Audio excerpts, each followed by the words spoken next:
Marjorie Taylor Greene is not alone. There have been a number of polls. There was one in 2021 that 2/3 of Southern Republicans wanted to secede from the rest of the country. And it's not going to work out well, because when you take a look at how the balance of spending versus taxes goes across the country, what you can see here is that on the left side are the states carried by Joe Biden. The green are states in which the state paid more to Washington in taxes than it got back in other benefits.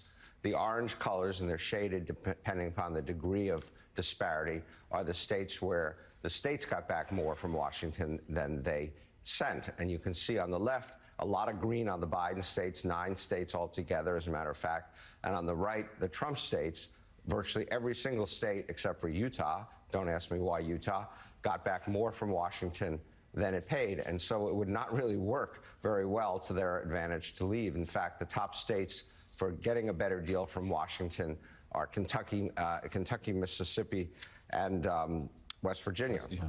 Yeah, and if you look at poverty rates as well, Steve, higher poverty rates correlate by and large with some of these red states. Yeah, so you can say, well, why is this happening? And poverty rates plays the major role. And first, let's look at what the poverty rates are. The chart on the left graphs the extent to which a state is a Republican state. The further to the right is more Republican. As you go up the scale, more poverty. And you can see with your eye that the red states tend to be above the national average in poverty. The blue states tend to be below the national average in poverty. Another way to look at it is this happens to be by counties, but you get to the same place on the right. How much GDP, how much of the nation's economy is produced in these places? The red states, the red counties, 29%. The blue counties, 71%. So they're suffering more economically, and that does lead to the question of how does that result in more money going to these states? I mean, Steve, that's incredible. 71% of America's GDP comes from counties that voted for Joe Biden. 71%. So, again, this just underlines the fact that it would be devastating for there to be a divide for those areas that voted for Donald Trump to want a, quote, separation, a divorce from the United States. I mean, what do you think? What other chart? Do you have any other charts that we can move along to here? Yeah, I've got one that sort of breaks it down and shows you how that works and why it happens that way. And so this chart takes the United States in the center, and then the 2 states on the left that get the best deal, the 2 states on the right get the worst deal. And what you can see is the main driver of that are tax revenues, because if a state is poorer, it's going to pay less in federal taxes. So you can see on the left, Kentucky and Mississippi, which on average pay $6,600 and $5,700 a year in taxes. And all the way on the right, you can see Massachusetts and Connecticut, which pay far more, almost $15,000 in taxes to Washington. So they pay a lot more in taxes. But then you look at the top part of the chart, what do they get back?